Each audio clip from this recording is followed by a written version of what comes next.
Hi, my name is Emily, and I've decided to do some patient perspective videos because I've got some knowledge I can share. I am an AML warrior. I was diagnosed with acute myeloid leukemia in October of 2016, and I have undergone over a dozen bone marrow biopsies. So you may be facing your first, and that may be very anxiety producing. So what I thought I'd do is put together a video of what you can expect from the patient perspective and how you can prepare. First, let's talk a little bit about why you might be having a bone marrow biopsy and why it might be suggested to you for your kind of next stage of probably diagnosis before treatment.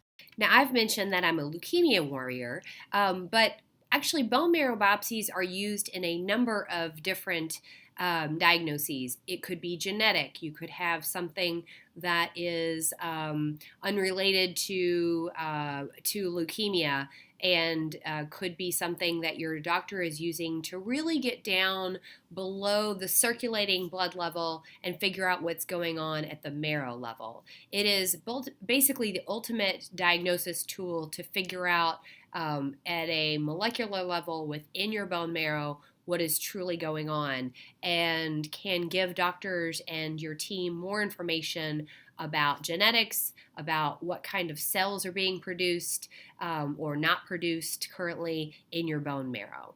Now, if you're facing your first, I will be very honest that the worst part is actually the anxiety and just maybe the anticipation of it and not exactly knowing what to expect. So let's kind of dive into what you can expect. There are two different, as an adult, two different ways that this is usually done. One is through a CT guided bone marrow biopsy, and one is through a bedside bone marrow biopsy.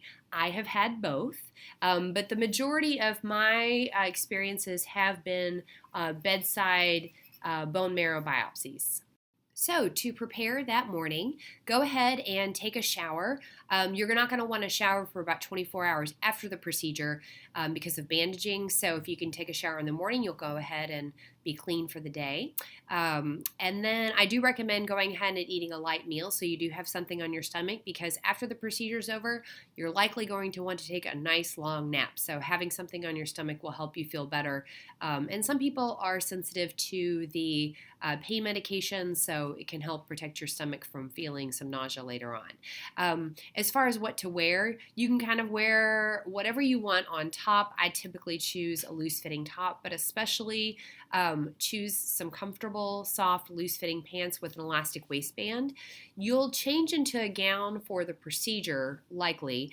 At the same time, once the procedure's done, you're going to change back into pants, and having an elastic waistband is easy to just kind of pull up and over where that bandage will be on your lower back afterwards. So choose something comfortable, and of course, I always recommend cozy socks.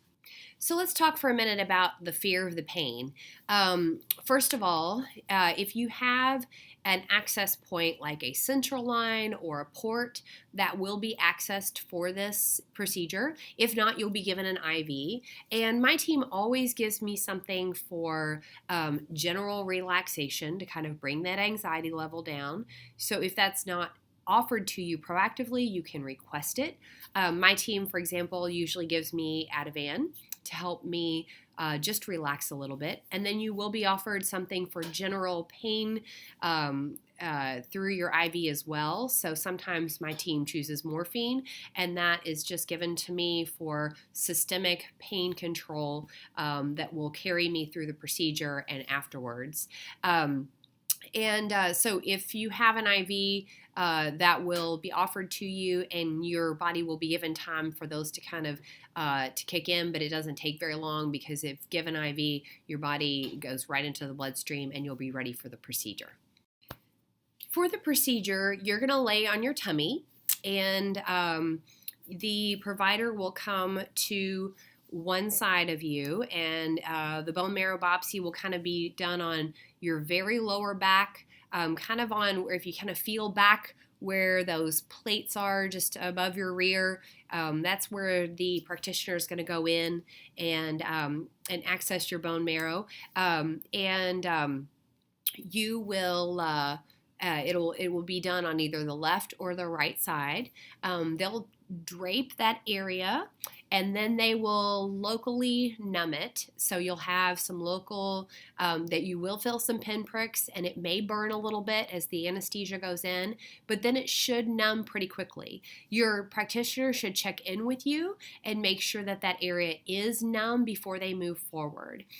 From there on, a lot of what you're going to feel is pressure, and that's normal for you to feel pressure. So once that local area is numbed, they will make an incision, and then they'll start to use their tools to kind of work down into a space, to create a space in the marrow or in between the bone. Ultimately, they may remove a little slice of bone. Again, you should at this point really just feel mostly pressure.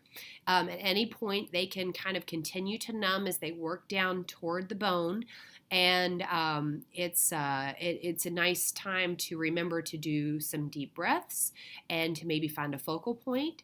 I'll be very honest that the most uncomfortable part is coming up, and that's when they draw up the bone marrow aspirate. So what they do at that point is they've created a space in the bone marrow or in between the bone, and they are going to draw some samples up of the bone marrow called the bone marrow aspirate for those to be reviewed by your team for whatever they are looking for to confirm or to diagnose.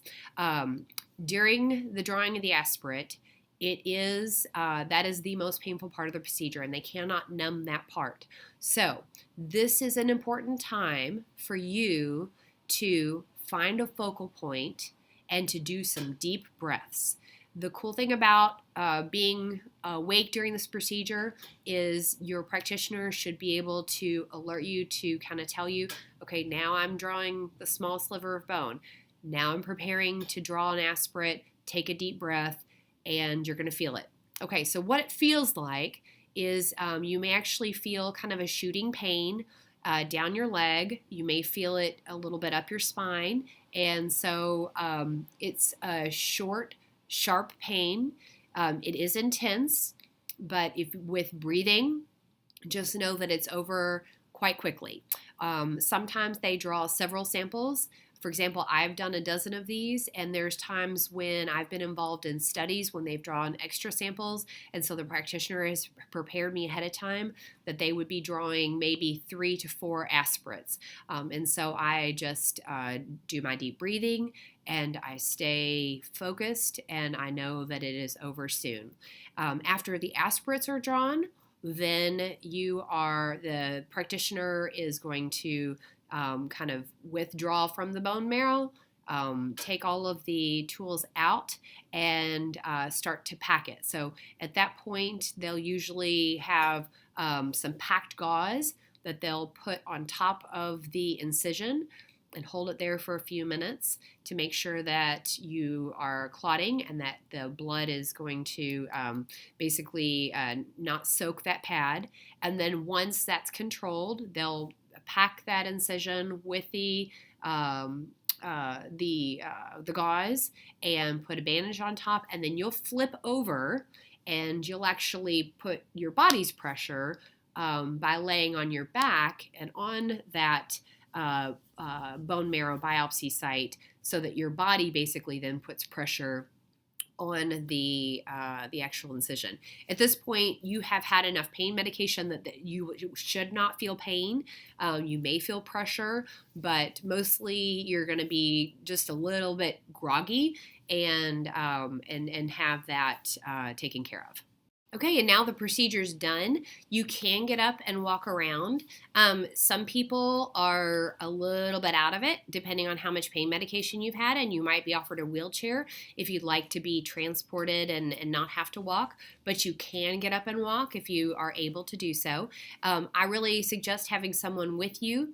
It helps just to even have somebody to hold your hand and make eye contact during the procedure, because they can be on the other side of you from the practitioner and be with you.